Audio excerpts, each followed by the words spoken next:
Evaluation question 3.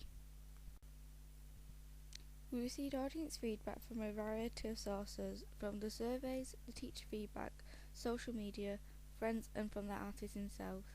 I will briefly outline what we learned from their feedback and also discuss what we learned from the process of receiving feedback. To begin with, we used a survey which we created on SurveyMonkey. We then distributed this questionnaire to our classmates, a mixed sample of around 15 girls and boys aged 17 to 18, along with our pitch. We learnt that this method of our main issue lay with the sample choice. While it was good spread with the girls and boys, age range was too narrow. Our genre, glitch hop, would appeal to teenagers, but it doesn't account for adults, early 30s, who would enjoy this music genre too. This is not an issue with its method itself, but the way we carried it out. The questionnaire provided with both quantitative and qualitative data, meaning we could create statistics and also find the reasoning behind the answers. If we were to conduct research again, using this method would be fine, but we would have to make sure to distribute it to the correct people for our target audience.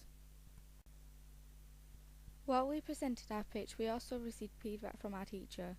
This issue with feedback was that it was only for one source and he doesn't really fit our target audience. While we took his advice into consideration, we had to bear in mind that he wasn't our main audience. We tried to gain feedback from the music video itself via social networking sites like Facebook and Microsoft Twitter. Theoretically, these methods should have been quite useful in reaching large audiences and niche audiences, where the stereotype Walter Lippmann, 1922, spent a lot of time on the internet and the digital natives. However, in reality, the response rate was low or non-existent, and we were largely ignored by the masses. In future, instead of posting online, a better way would be to target a more specific glitch hop fan forum room, or specific people who knew and enjoyed the type of music.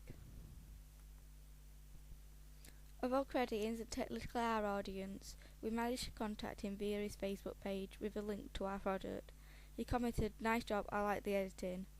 As he would have been our client in real life, it was a success to see he had appreciated the video. What would have been better for the feedback if he was provided more details like what he liked best or didn't like as much. To gain more feedback, we could have asked him more specific questions on certain aspects such as costume, lighting and location, so as to gain more information. Our main bulk of feedback was from the survey. In our findings, in response to question 1, we found that 100% of people agreed with our ideas of the song and narrative matching each other. Based on these findings, we decided not to make any changes to the narrative as the audience thought it fitted perfectly, and therefore we could convey the creepy and eerie feeling effectively. For question 2, again 100% of the sample thought that the location matched the narrative, song, and general theme of our music video perfectly. So no changes were made and we stuck with Sheffield city centre as our main location. This was convenient for us all as it was not too far from college and easy for to travel there, and we were all familiar with the location. In response to question 3, a few respondents thought makeup may have worked better for our video, yet the majority liked the idea of the masks. In the end, we stuck to the original idea of using the masks as we wanted the theory of the uncanny valley to apply to the music video, to creep our audience out, and makeup wouldn't have achieved this effect. In our fourth question, we asked our audience if they have ever heard of the music genre glitch hop before. Most of the audience answered that they had heard it before. From this, we inferred that it was possible that most people may find this music intriguing and appealing, as those who had never heard it before said they'd definitely give it a listen. When answering question 5 regarding the blue tint, the majority of our audience answered maybe, which signalled that the blue tint may not have been necessary to create the creepy effect that we were aiming for. However, more people answered yes rather than no.